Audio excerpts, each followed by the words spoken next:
evening, everybody. Welcome to the latest edition of We Got Next.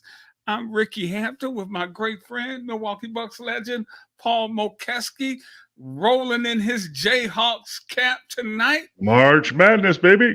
Yes, sir. This is something you guys are used to there in Lawrence. Hopefully, the Jayhawks will make a deep run this year.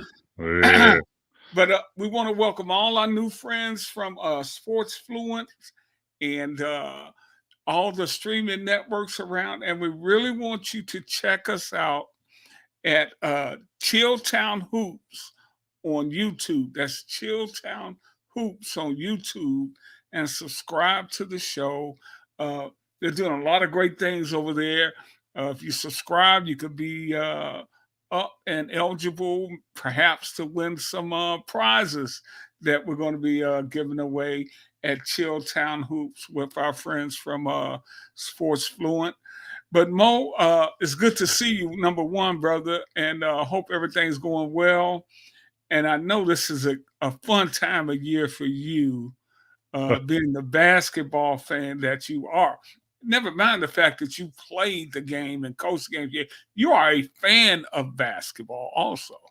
Yeah, I mean, March Madness, you got, great basketball teams, upsets and, let's go dancing. And, it's just a great time. I mean, this coming week, there's going to be, 30 something games, more than 30 games that everybody can watch. And, the next week it cuts down, but it's great basketball with great stories. And, it's a good time. I mean, I like both college and NBA, but this is the time for college. You see the enthusiasm, the fans, and then of course at the end you have one shining moment, which is awesome.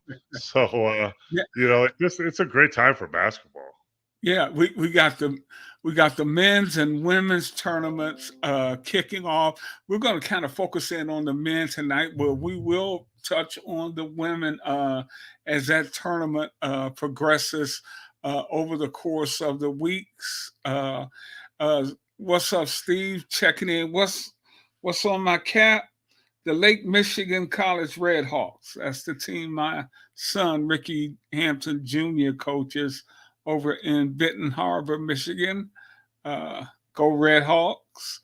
Hope Ricky's having a great recruiting season. Hey, Mo, maybe some of these up to 1,600 transfers that begin to hit the portal today will show up at Lake Michigan and do a bounce back year at Lake Michigan College. I kind of doubt that, but Paul, go ahead. Yeah, I mean, there's going to be like, so I think, I was looking it up from last year. There were 1,100, a little over 1,100 NCAA men's basketball players went in the transfer portal. And out of those 1,100, only 537 got scholarships. So that's 47%. That's less than 50%. So those other players, unless their team that they left, takes them back, they have to find a place to play. And, scholarships are hard to come by. And a lot of those guys end up in junior college. I have a good friend that's coaching at Independence JUCO in Kansas in the Jayhawk Conference, one of the best JUCO conferences in the country. And, he's planning on getting about 3 to 4 former Division I players on his team next year because they don't have anywhere else to go. So you can. It's crazy. Well, Mo, what are your thoughts on so many kids transferring now? Because now, back in the day, you had to sit a year out and then go play, but now you can go straight in and play wherever you transfer to, and you couple that with guys transferring simply for NIL money. Has that helped the game or hurt the game? Just your feelings as a former All-American player yourself back in the day. Well, I think it's evened out the playing field a little bit, but at the same time, it's made it so easy to transfer now. You can transfer because you just, don't like it, or, don't like the lunch they serve at the dorm, or whatever you want to, and there's no consequences. I mean, you know even up to 10 years ago or 5, whatever it was before the transfer portal started becoming what it is now, where you could just play. You used to have to sit out. Before that, you know, if an NBA scout or general manager was looking at the draft and they saw a player that had transferred, 2 times, what's the problem with that player? There's something wrong. You look at these players now, they transfer 2, 3, 4 times now with they have an extra 6th year because of the pandemic. And, there's guys just leaving, for NIL money. Yeah. But there's also guys leaving because maybe they're a little frustrated, or maybe they're not happy as everything, or it's not going great. Instead of sticking it out, stick it out and see, have some guts and stick it out and see where it leads. And, now the coaches, they just go into the transfer portal and try and get players. I mean, I'll tell you a story. When I was at Kansas, my second year as a sophomore, I broke my ankle about halfway through the season, right before Christmas. And, I grew up in California, Southern California, and I went to Kansas. And, I was scheduled to on a flight back home for about 5 days of Christmas break. And I hurt my ankle, and I still played in a game against St. Louis at double overtime. Got on an airplane on the red eye and flew home. And by the time I got home, I could hardly walk on my ankle. And I got an X-ray; it was broken. And quite frankly, the staff at Kansas, they wanted me to come back, and I said, I'm in a cast now. I can't play for 2 months, so I'm going to stay home for a while. And so I was tempted. I had some friends that were playing at Pepperdine University, which is right overlooking the ocean, and I went to hang out with them. Their apartment, literally, the sliding door opened onto the beach, and they were begging me to come play. Hey, you can start at center. We'll have a great team. We'll win a championship in our conference. I was this close to going, hey, I'm coming back home, and I'm gonna play at Pepperdine. But my dad, the rules were you would have to sit out. But my dad said, no, you're not. You made a 4-year commitment at Kansas. You're going to stay there, and you're going to become the player that they promised they're going to help you become. And, that's what we're going to do. And thank goodness, because 4 years at Kansas, great experience. Met my wife, Linda, there. Just I just shudder to think if it was easy for me to transfer, maybe I would have done that. And I don't think the transfer portal, it is evening up the game, because you look at all the teams, most of the teams, San Diego States and all those teams have, 1, 2, 3 transfers from other Yeah. schools. Oh, And, yeah. Yeah. so that makes it competitive. I mean, I looked it up, the transfer portal from last year, and my Jayhawks, got a great player in Hunter Dickinson, the 7-footer that was at Michigan. He's averaging 18 points and 12 rebounds, and one of the best centers in the country. Even he hurt now; he separated his shoulder. I hope he plays, but without him, we wouldn't have been ranked number 1 for a while and had the year. And you know, you look at teams like Alabama; they have 2 transfers, one from Hofstra and Grant Nelson from Cal, and they're a top 4 team. You have Houston that has Cryer from transfer from Baylor, and Dunn, who is a transfer from Temple, and they're the number 1 ranked team because those players play. And there's North Carolina has players that are playing at a high level. Arizona, all the top teams have transfers from other schools, so it's very impactful. And I'm not sure it's good for the game overall. And most sometimes you'll even see this at the high school level now. Oh yeah, Where guys he'll have a good sophomore year, and he's gone off to IGM or a prep school, or across town to another school that got a couple of other kids. And yeah. I mean, and AAU has always been like that. So Yeah. AAU is, you and me, and we'll get a couple of our buddies that are good players, and we're going to play for this team. It's this Adidas team, and then maybe next month we're going to go play for this Nike team. And hey Jay, what's up, brother? That's my Yeah. coach. That's my one of my great friends, and he's the coach at Independence. And he's been in basketball for a long time. He's coached at college level, at the G League level, and now at the JUCO level. And he sees the transfer portal. Here's how kids get recruited now. The high school, it's transfer portal is number one, JUCOs are number two, prep schools are number three, and high school kids are fourth on the list. So unless you're a one and done high school player, you're probably not going to get a scholarship. You're going to have to go Yeah. to an NAIA or a JUCO or a prep school, post grad, and until you get a scholarship. So, it's just, I don't like, you know, it used to be a red flag. You see guys that have been to 2, 3 schools. What's wrong with that player? Now, no big deal. He just moved because they served a mystery meat on Friday nights. You don't like it. Well, Mo, who are and we already got some questions lined up, which we of course we love that, and we're going to get to all these questions and comments. Mike Jules coming in saying the NCAA has ruined college basketball. I Yeah. don't know if it's ruined it because it's still Well, fun, but yeah, but I agree with Mike. I mean, just listen to Coach K had talked about it. All these veteran coaches have talked about it, and I'm not so sure the NCAA can withstand everything that's going on. I mean, yeah, I always thought like, years ago, I'm like, what does the NCAA do for schools? Like, if I was, USC, Michigan, Ohio State, the powerhouse football teams, Notre Dame, why don't we forget the NCAA? We don't need them. Just make our own conference and call it whatever we want, and we do our own TV contracts. We make our own money. We pay our and we just do it the way we want to. Why wouldn't they do that? And I agree, Mike. I mean, I don't know if it's ruined it, but it really has damaged it. And I don't know when you open the NIL Pandora's box, I don't know if you could close that back up, and it's got out of control.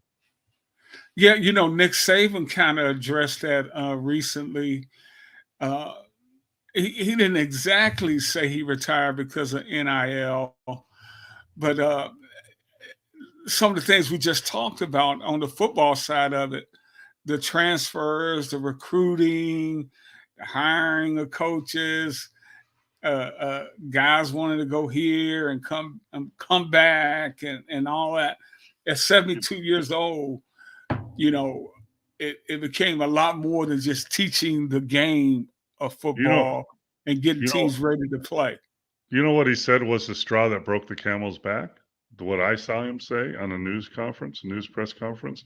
He said, "You know what? When I knew it was time to leave was, I guess, once the recruits come in, the freshmen, he has a cookout at their house on Sunday, and he brings the players, young players and their families, and talks to the parents. We're going to take care of your son, and we're going to help him get a degree, and blah blah blah blah blah. Everything was all, really huggy and feel good."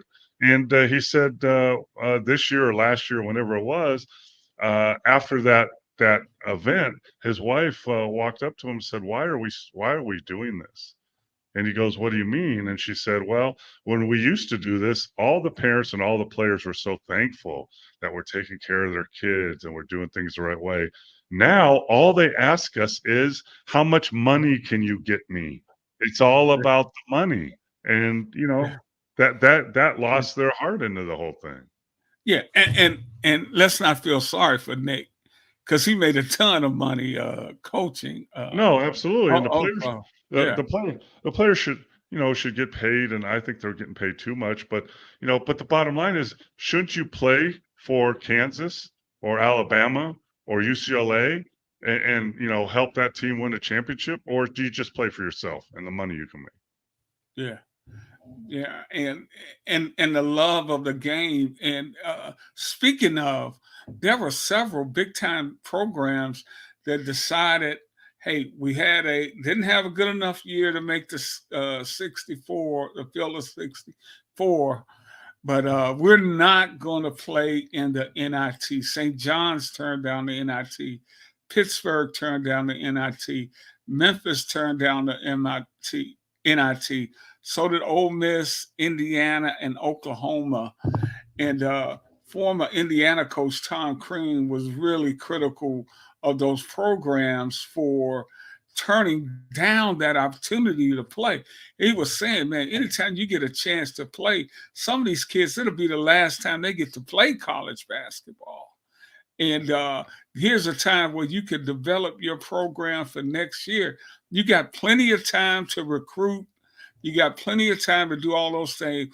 This is what it's all about, playing games and competing. You thought, and the NIT, when we were kids, it was still a big time thing. It's not the tournament it used to be, but it's still an opportunity to compete against college basketball teams in a tournament environment. Well, I don't even think it's in New York anymore. I think they're playing it somewhere else. And it used to be you play in the NIT and you get to go play in Madison Square Garden. I think the weekend is they do go to the Garden for the weekend. Still? Yeah. I thought they changed that. I will check that to be sure. Yeah, but either way, and what else it does is it allows your players, especially your seniors, but your players to get seen more by scouts, whether they're NBA scouts or European scouts, if they want to advance their career. The more games you play, the more footage you have. You have a chance to go to the NIT game and score 30 points, and some team, whether it was NBA or overseas, who wasn't looking at you now, you have footage, and you might be able to get a job off that. You might be getting drafted off that. So, I think, it's kind of sad. I mean, the NIT used to be bigger than the NCAA back in the day, a long time ago. But I don't understand why you would turn down.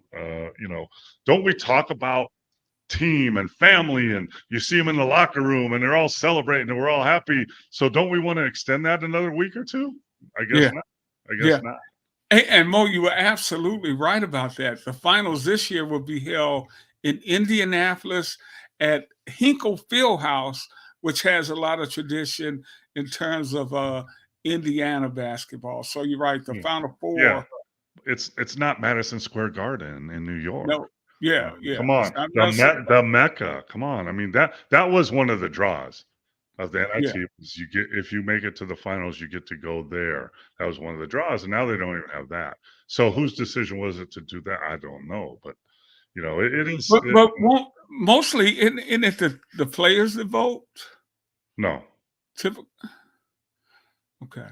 No, usually, I had an unfortunate situation when I was a senior that the coach let the players, my teammates, vote, and they didn't want to practice anymore, so they voted not to go. But mostly it's on the coach and the school. I mean, if you had a program, you would take your guys. Absolutely. I mean, it's an experience. It's competition. It's in a tournament setting. I'll take Eric Musselman coached at University of Nevada a few years back. He's at Arkansas now. He's a great coach. He coached in the NBA. So his ladder was, his first year he went to the NIT and competed. His second year he went to the NIT and won it. His third year he went to the NCAA and got to the to second round.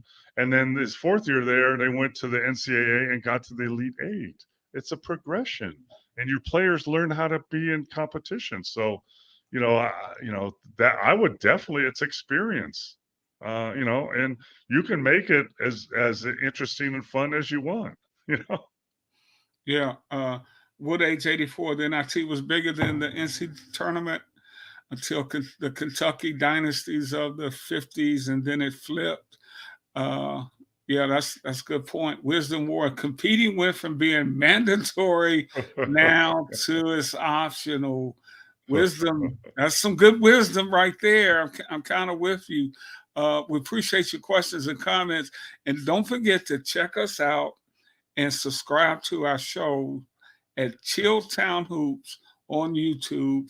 And Mo, it's so great to be making all these new friends here Yeah. at Sports And Fluent. And and the last thing on that, if you want to build your college program, then you need, and you didn't make the NCAA and you're invited to the NIT, you need to go yeah. for the players, for your program, for the experience, for the exposure. I mean, it makes no sense to me, but Yeah. Well, let's get to the NCAA's. But before we do that, Mo, Woodage has a question for you. So Paul played with the Cavs in 90 and Run TMC in 91. Were you there for Jordan's 69-point game? Can't remember. I was there for a lot of Jordan's great games. I don't think I was there for the 69-point game, but I'm not sure on that. But I was fortunate. I played with the Bucks for a long time in the 80s, and saw Mike MJ, be a very good player but struggle as a team. We used to beat the crap out of him when I was in Milwaukee until they made the switch over. He realized that he needed to use his teammates, and he got teammates like Scottie Pippen and guys like that, Horace Grant, guys that he could depend on, and then he became the great player he was. And he realized he needed to use those players. But yeah, and I'll tell you what, playing with Run TMC was an experience. I played for 12 years. I had some great years, but that was my last year. And those guys and their talent was phenomenal. You're talking about drawing kicks, shoot threes, small ball. That was 91. We did it. We did it back then with those guys. Those guys are almost averaging 30 points apiece.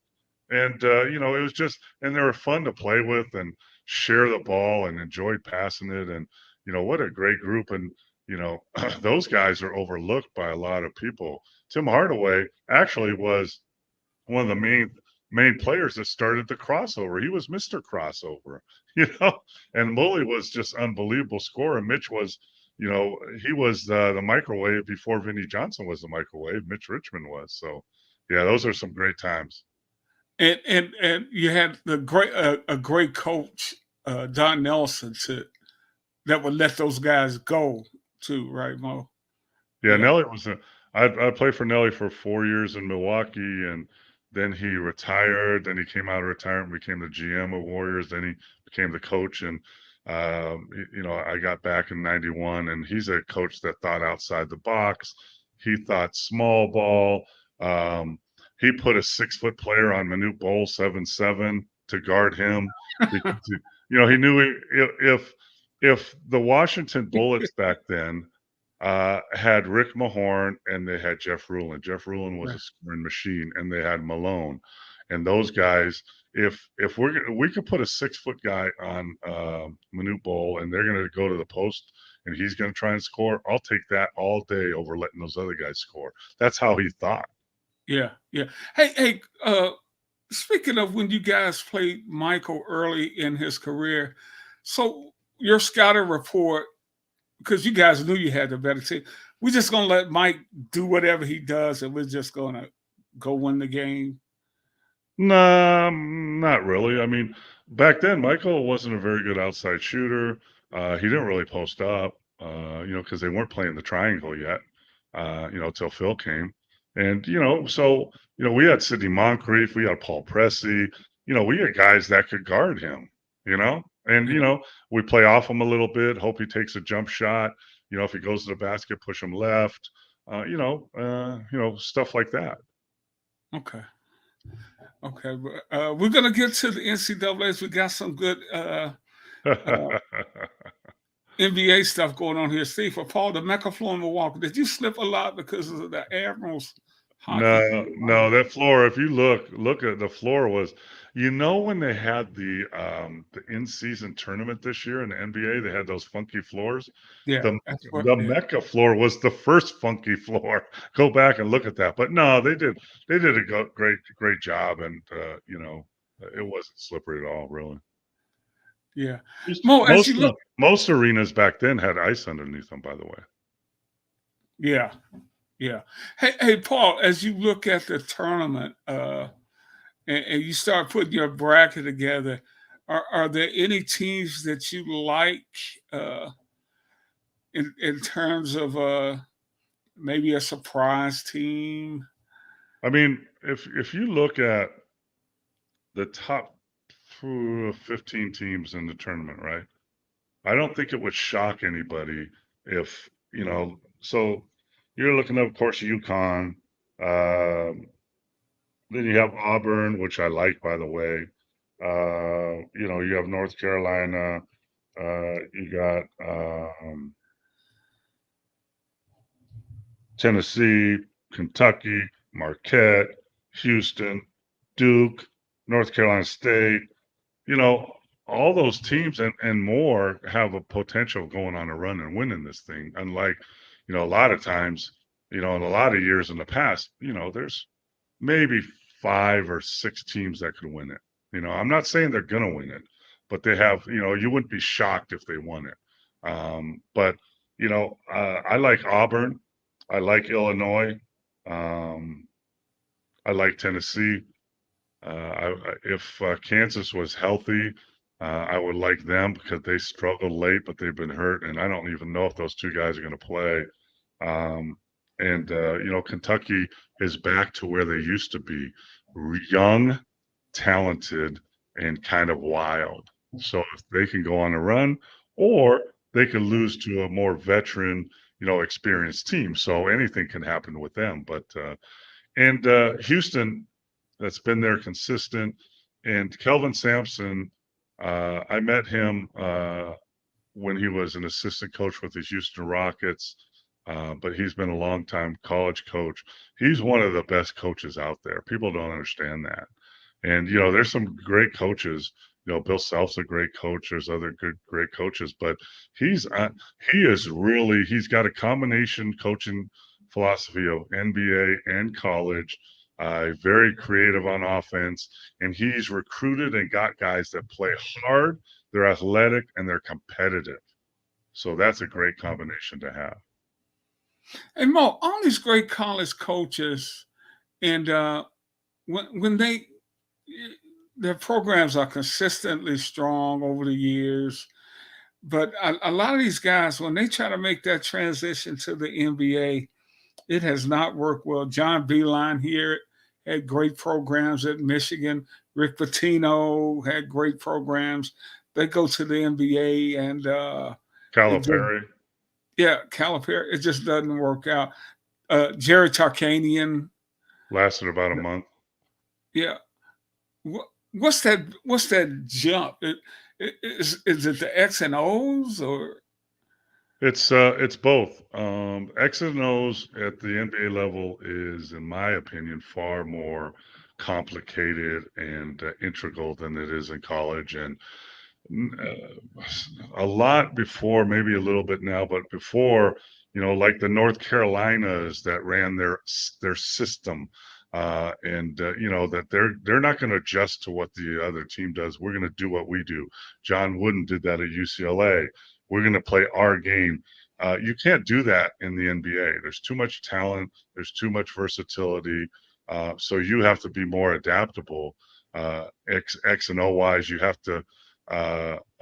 You have a, I mean, 24-second clock. You look at the college, the shot clock. They make like 8 passes and there's still 30 seconds on the shot clock. It's like you have forever. And in NBA, you don't have forever. By the time you get it down the court, you're looking at 18 seconds, 16 seconds to do something. And so you have to have more transitional stuff and actions that you do, staggered and all this stuff, and pistol action, dribble handoffs, but you have to do them quicker. And then there's substitutions you got to make. I think the game is more complicated in the NBA, which is hard for some college coaches to adapt to. And the next thing is, in college, if you're the head coach of a major program, you are the man. You're the man. It's your program. It's your name. people know some of the players, but they know you. You're the face of the program, and what Bobby you Knight was and what Indiana well, basketball. Roy Williams, go through the, Dean Smith, go through the whole list. Even Calipari, I can tell you, you're the man. Whatever you say goes. That's it. If a player doesn't like it, you don't play him. No big deal. In the NBA, you're low on the totem. Head coach is low on the totem pole. First of all, you have your stars, your LeBrons and your Giannis's and all those guys. And then the second level guys are still above you. Then the general manager is above you. And then agents have a say, so you can't just, Ricky, you know, I don't, you're not doing what we're asking you to do. So I'm going to sit your butt on the bench. And the general manager calls you up and says, you need to play Ricky because he's making $40 million a year. And you're Yeah, not going to sit him on the bench. yeah. So, and you have way less say of who your team is too, right? You have a salary cap. You have deals that are done. The athletic, the general manager signs players. You don't. Most head coaches in the NBA don't have any say of who their roster is. They have a little say, but they don't have final say. In college, you have final say. You don't sign anybody you don't want to sign, and you get rid of people you don't want. So, it's a totally different animal. And if you're not ready for it, it's going to be a shock, and you're gonna, run into a big problem quickly, like a lot of these coaches. I've talked to some high level college coaches, and they've talked to me about that. I've coached for 20 years. I coached in college. I coached in the NBA. I coached in the G League. I coached internationally.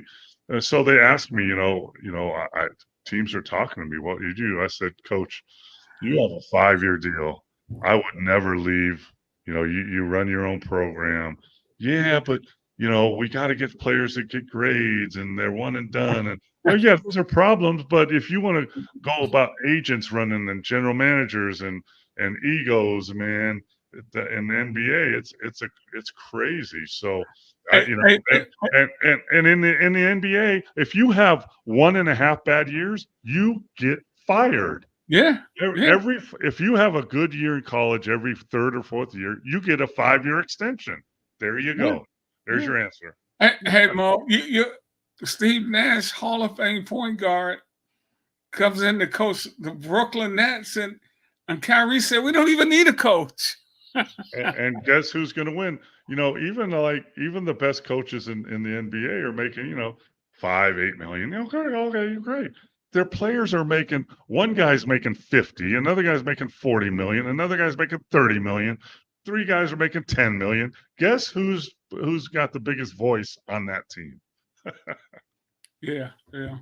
Well, we Money got talks. OK's checking in. He's got some stuff about Kobe.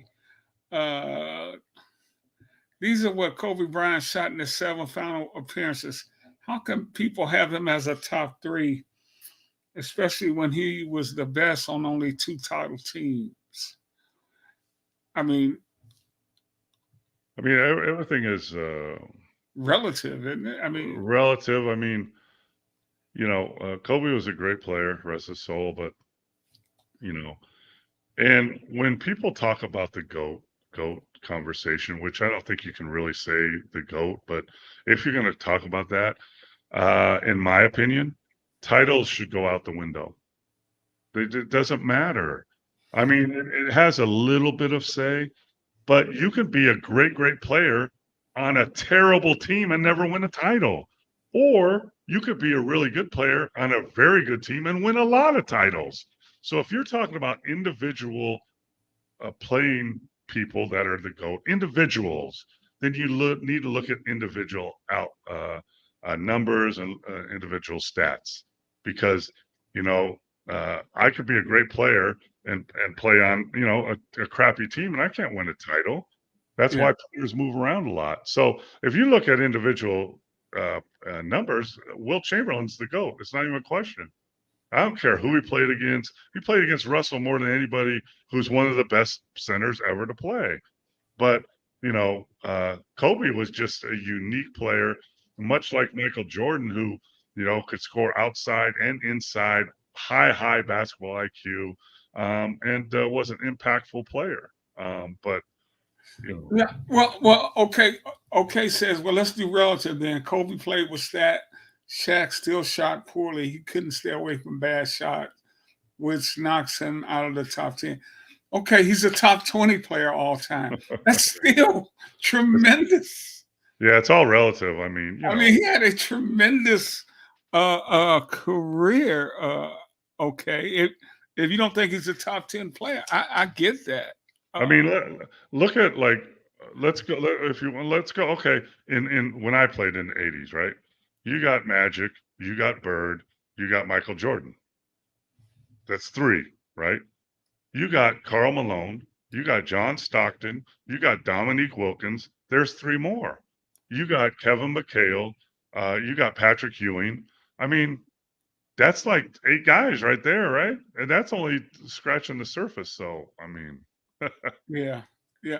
Well, and so many people, especially nowadays, more people talk about the GOAT and Michael, and I know, and I'm totally with you. Wilt is the most dominant player this game has ever seen. But when guys played 20 years apart and such, how do you look at that? Just like our friend Wood has just talked about Bob Pettit yeah. being Well, and underrated. I didn't say Moses Malone, Right. Hakeem Olajuwon.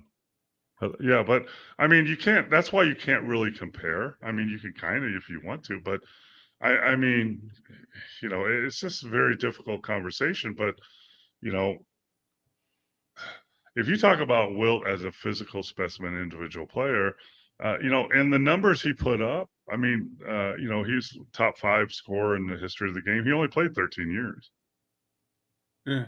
right? Yeah. LeBron has played 21 years. Kareem played 21 years. He played 13 years. Yeah. So, so he put those numbers up. But, I mean, it's all, it's Yeah. all, it's all, you could plug in, take take the top 10 you want and I'll take the top 10 I want and it'll be very, very equal teams. Yeah. Yeah. You know? And okay, you got him ranked 11 or 12. That's still tremendous, by the way.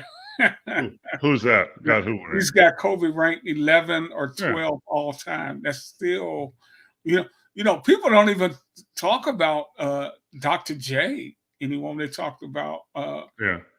I mean, you all know, time greats. yeah. I mean, Bill Russell, Bob Cousy, Elgin Baylor. Hello, Elgin Baylor, Jerry West. I mean, Uh, Hakeem was the best player I ever seen, including Jordan. He was a great one. Yeah.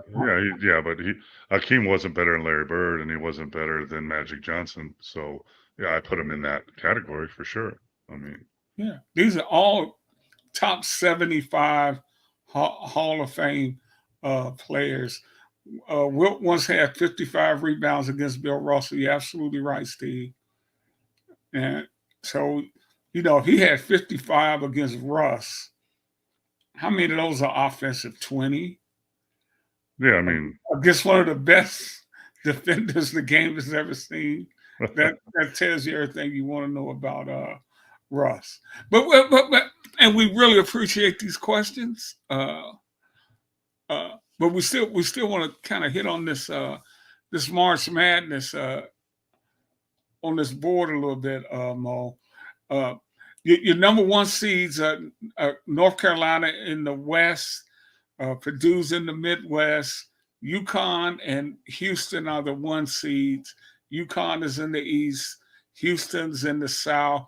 And you talk about, now I want to go to Purdue because I watched Edie a lot this year, Mo, and got to see him play live against Michigan.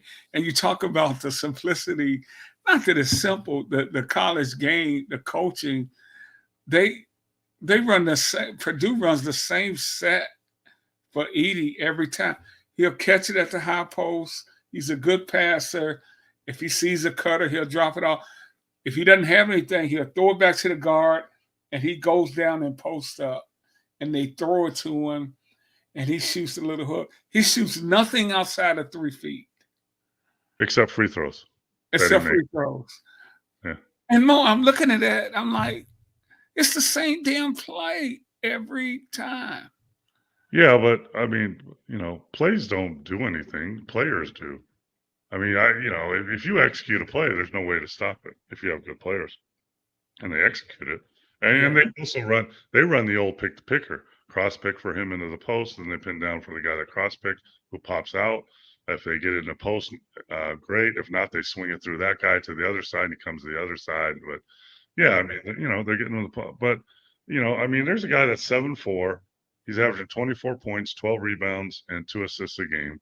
He's got great hands, block shots, eats up space, rim protector, uh, right and left hook, makes his free throws over 70% from the free throw line. And he might not even get drafted again this year. He might get drafted in the second round. I mean, it's mind-boggling. But at the same point, you got to look at the NBA general managers that are looking at him going, guess what? If we get him, we're not posting him up all the time and throwing him the ball. That's not, we got other guys, you know, we're, so, can he be effective doing other stuff? Uh, Picking and rolling, picking and popping. If I was working with him, I'd have him working on 3-point range and picking and pop and, picking and rolling and half rolls and catching and kicking it out, which he could do, that kind of stuff, because that's what they're going to look, if you can do that. But, in the second round, a lot of NBA teams go for overseas guys or, specialty guys. But, I talked to Miami Heat scout the other day at the G League game, and I'm like, listen, the guy's 7'4". I think he's lost 25 pounds, so he's more mobile now. I think he moves pretty good now. So, if I could get someone in the second round that's experienced, solid, makes his free throws, and averages 24, 12, and 2, and he's somewhere between Yao Ming and Brooke Lopez. He's somewhere in there. Hello, let's take him. Let's see if he can fit in, but, NBA scouts are mesmerized with athleticism, wingspan, and youth. They want Yeah. 7 of the top 10 players that are going to be picked this year in the NBA draft are all 18 or 19 years old. And most of the coaches that pick them won't be around when they come to play. And Zach Edey is old. He's all of 21. And Mo, out of the number one seeds, who do you like the most? Houston, UConn, North Carolina, or Purdue? UConn, they were injured early in the season, so they struggled, but they've come on, and their big kid, the 7'2" kid, is healthy now finally. But they have some stumbling blocks. Supposedly they have, one of the hardest brackets. I mean, you got Auburn, Illinois, even BYU, who beat up on my Kansas, San Diego State, who won it all last year in their division. So, North Carolina, I'm not sold on them. I think North Carolina State beat them in their tournament, right? Yeah. So obviously, if North Carolina State, it's a good team, but not at the caliber of these, so they can be beat. I like Houston. Their stumbling block is going to be probably Duke, Kentucky, or Marquette. Purdue, I like. They have kind of an easy bracket. If first round, who cares? Second round, you're gonna have to play Nebraska, TCU. Texas A&M. Then No. Utah, no, TCU. you Yeah. play Utah State or TCU. Then you're going to have to beat KU or Gonzaga probably. And then you're going to have to beat Tennessee or Oregon. I think Purdue can do that and get to the Final Four. But can they compete against an athletic team like Houston? I'm not sure. So If Kansas is healthy, what are your thoughts about your Jayhawks? well, I don't know. Even if they're healthy, they're not going to be healthy. I mean, Dickinson separated his shoulder less than 2 weeks ago. He separated it. So he'll probably play, but he's not going to be 100%, And then McCullough, who is a triple double guy, his knee has been bothering him all year. He'll play, but he's not going to be 100%. So, I just don't think they can match up. They can beat Samford, I think, and they can beat Gonzaga maybe, but then if they run against Purdue or Tennessee or Oregon, I just don't. And they're not very deep. They didn't recruit great. Their bench is really weak, and hasn't stepped up. So their road is you know if they can win if they can win 2 games, which they were ranked number one like 3 months ago, right? And Right. then they got injured, and so if they can win 2 games, I think it's a successful year for this group. Yeah, it's a lot of I don't know much about Creighton's personnel, but I know that program has been pretty good in recent years, Paul. They are 3 seeds sitting out over there in the Midwest. They're going to open with Akron, and so they should handle it in, and then they'll catch the Texas, uh, UVA, Colorado State winner, whoever wins the play-in with Uh, that game. no, But if Creighton wins, they're going to play Oregon the next round. oh yeah, yeah, yeah. They'll catch the 6-10, 6-11 matchup, Oregon and South Carolina. Yeah. So that Actually, you want a tidbit? I think yeah. Akron beats Creighton. Woo. I've seen Creighton play this year, and I'm not that impressed. But and either way, I think whoever wins the Creighton Akron game, I think Oregon beats them. I've seen them play this year also. We got some guys thinking we're gonna see some upsets. Steve says Marquette might get knocked out in game one. Mike says Purdue has a history of choking. They Yeah. did get knocked off last year. Uh, Well, sorry, Western Kentucky is not beating Marquette. You can bet the house on that. Marquette was ranked number one and I've watched them. I've seen them play 4 or 5 times on TV, and they're strong. They're physical. They beat up my Kansas Jayhawks when they were healthy. Marquette, I have Marquette going up against Kentucky in the Sweet 16. I think that is, and maybe beating them because they're more physical. I have Marquette going to the Elite Eight, but yeah, they're not going to lose in the first round. Sorry. you know, Shaka Smart, the coach at Marquette, his name is being mentioned here in the Detroit area, over in Ann Arbor. The Wolverines let go of Jawan Howard after this year, and I was thinking, Jawan had heart surgery in September, and he could have decided to take the year off. He wants to come back and coach. If he took the year off, he'd probably still have a job. But he came back and was let Yeah, go. yeah. He has. I mean, I know Juwan. He was in Dallas as a player when I was a coach, and then he went and coached at Miami. And he's a really good coach, but he's a really high strung guy, and he's had problems with players and refs and Right. their coaches. And if you don't win, here's a clue: coaches are hired to be fired. That's the deal. And if you don't win and you have some other off stuff going on, you're going to get fired sooner than Yeah. later. And that's the That's facts. exactly And what I happened. mean, look at the Long Beach State coach. He was fired last week, and now he's in the NCAA tournament. Yeah. And here, athletic directors, listen up, wake up, athletic directors. If you fire your coach before the tournament, don't let them coach anymore. Just Yeah. make them go home. You're just gonna look like an idiot. Yeah. That's what Bo Schembechler was the athletic director of Michigan the year they won the whole thing, and he fired. I forgot who the coach was. No, the coach left for Arizona. Bill Frieder left Michigan for Arizona. Steve Fisher took over, and they won the '89 championship. Fisher wanted Frieder wanted to coach him through the tournament. Schembechler said, "No, you're not a Michigan man anymore. You take your butt on Arizona." Here's another thing, athletic directors: stop firing your coaches right after a game in the tournament. That's so weak and that's so low rent. Like Jared Haas from Stanford, loses a game and then they fire him 15 minutes later. Wait till you get Yeah, home. Why do you have to fire him right after the game? That's ridiculous. yeah. Yeah, that's a good point, Mo. What did that serve? No, and there was a young lady, I can't remember, I don't know her name or what team she coached for, but she had lost in the tournament. She was coaching the women's team.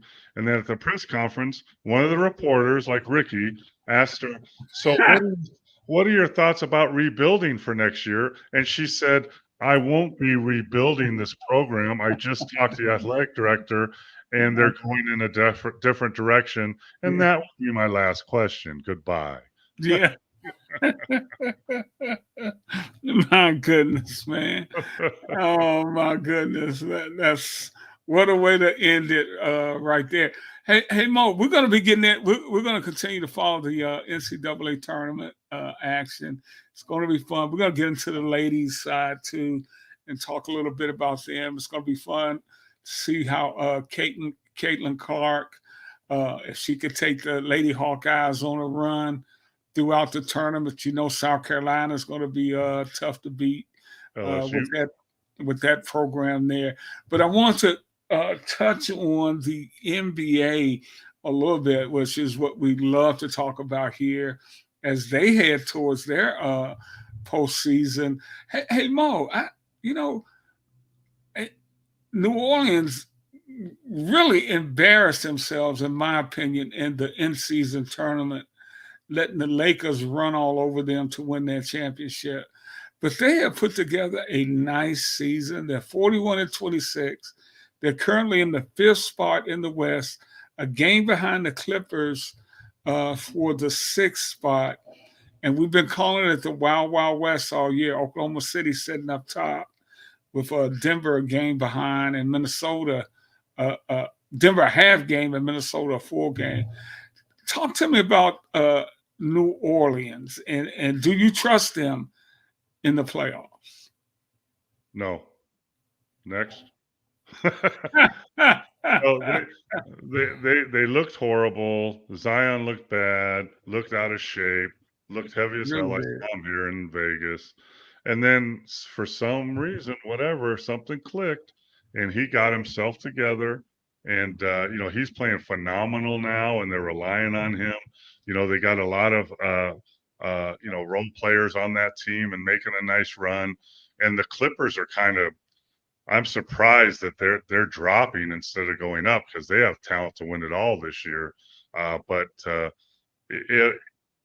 or 5, right? Clippers, New Orleans, 7-game series. I'd take Clippers all day, twice on Sunday. Okay, we could very well see that playoff as we head down the home stretch. The Kings are beginning to play a little better. Too, Mo. They're now 38-28 in the sixth spot. They were kind of the surprise team last year. And if the playoffs ended today, they would catch Minnesota, who's played great defense all year, something that the Kings do not do. You would take Minnesota in that matchup simply because of their defense? No, I would only take Minnesota if Anthony Towns is healthy. If Anthony Towns isn't healthy, Sacramento all day. So it all depends on if he gets healthy. I mean, he had knee surgery and did some cartilage, which isn't major, but still it's something. So if Anthony Towns comes back, I like Minnesota, but if he doesn't, Minnesota probably loses in the first round. Okay, yeah. And as you say, that's before you get anything, you got to look at the rosters. Who is available? Who is available to play? The best ability is availability. Yeah, it's cut and dry, right? I mean, if Giannis doesn't play for the Bucks, they don't do it. If Tatum doesn't play for the Celtics, they're not going to win it. That's the way it is. And with the Clippers, I think Kawhi Leonard hurt himself again this week, so that's a big red flag. And you know what? I haven't been sold on Denver, but I've seen them play. And, they're starting 5 with Murray, uh, Michael Porter Jr., Aaron Gordon, the Joker, Reggie Jackson, Caldwell Pope, and then Brown. Man, they just lost a tough one to Dallas on a left-handed floating hook by Kyrie, which was one of the most phenomenal game winner shots you'll ever see. But Yeah. Denver, is going to be difficult to beat. The Suns never have clicked in. You know what? If I look at those teams, you know who the most dangerous of all of them is in the playoffs if they're healthy? The Lakers. The Yeah. Lakers, who are probably in a play-in with D'Angelo Russell, who I don't really love that much, but he can be good. LeBron, AD, Reeves, Hachimura, Christian Wood, Gabe Vincent if he comes back, Dinwiddie, Cam I mean, and LeBron you can't count out. I mean they got to the Yeah. finals last year in the play-in situation, so it's still the wild wild west out there. It's the Wild Wild West because Oklahoma City. I mean, Oh and yeah, we forgot about them. Yeah. and and the thing is, the Lakers have beat them 3 straight times. Yeah. And Uh, Oklahoma City has some really talent, but they're still young. And the good news is they have 970 first round picks. uh, They should uh, use they should have used some of those picks to get a veteran in there before the trade deadline this year, and it would have helped them a lot. Don't know exactly who that veteran is, but there's a guy out there that some team would have let go for, a couple first round picks that could really help them this year in the playoffs, but they're not doing that. Mike is checking out. Great show, guys. Raw chalk and go big blue. Should be a crazy tournament. Thanks for checking in, Mike. Gonna And be thank fun, man. Yeah, and we are headed that minute. Hours flown by. Don't forget to subscribe to the show at Chilltown on Facebook.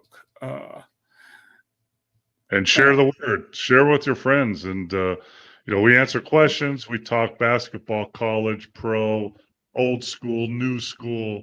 I'm working on getting Jack Sigma on either next Monday or the Monday after that, and some more guests are going to be coming on. So share the word with your friends, and this is the place to come talk basketball. yeah. Hey Mo, we got just a couple of minutes left. Your Bucks are beginning to play well. 7-3 in their last 10. They've won 2 straight. Uh, that Boston. They're 10 games behind Boston essentially, but I still think they're a team that could challenge them in a 7-game series. Yeah, if they stay healthy. And I saw the game, I think last night or 2 nights ago, Middleton is back. And he had like 16 points in 15 minutes and looked pretty darn good. And they played without Giannis and won the game. So I think they're starting to learn how to play together. And guess what? Everyone was dogging Doc Rivers as a coach a little while ago because he had lost like the first 3 and was 1-5. Well, I think, like you said, they're 7-3 now, and they're actually playing a little defense, which they weren't before. And I feel a lot better about my Bucks seeing Middleton out there. And their key right now is whatever they do, don't care. They need to get healthy and they need to get the second spot, stay out of the third spot, which I think the Cavs are in right now, and the Knicks are on their heels, I think. But they got to stay out of this. They got to stay in the second spot so they don't play the Celtics till the East Finals. Yeah, That's they got a 1.5 game lead over Cleveland for the number 2 spot. And Mo, you talk about them playing better defense. That's funny because I thought their championship team was keyed by how good they were on the defensive end. Guess who was not there anymore? Yeah. Holiday. Yeah. Holiday and oh man, the guy that the 6'8" guy that played defense. He's with the Clippers. That shoots the corner jumper. Yeah. Yeah. We're I back. can't think of his name, but I know exactly who you're talking about. Yeah. So both those guys were defensive guys. So they're gone. But now they're starting to get the system down. They're capable of playing defense. They just need to make that commitment. And Doc Rivers, he's had some tough losses in Game 7, some series, but he's a really good coach. Looking back on that move, you think that was the right thing to do, moving on from Adrian Griffin, even though they were 33-13? Oh, Yeah, I saw them play here. I was sitting 10 feet from the bench, and Adrian Griffin's a friend of mine, and, I've known him for a long time, but they weren't listening to him. They weren't respecting him. Giannis was running all over him, and that's the guy that wanted him. And guys weren't listening to him, and that's the business. And they're not going to do that with Doc Rivers. And Adrian's been a great coach for a long time, but this is his first head coaching position, which is totally different. And he was thrown in a situation with a lot of expectations, but a lot of work to do. And he'll get another job. I would think, at 33 and 15 or whatever it was. But hey, Mo, we have hit our deadline. We got to get out of here. Oh, Check us out next week. Thanks, everybody. Thanks to our friends at Sports Fluent. Check us out at Chilltown Sports. For Paul Mokeski, I'm Rickey Hampton. Peace, everybody. Have a great week.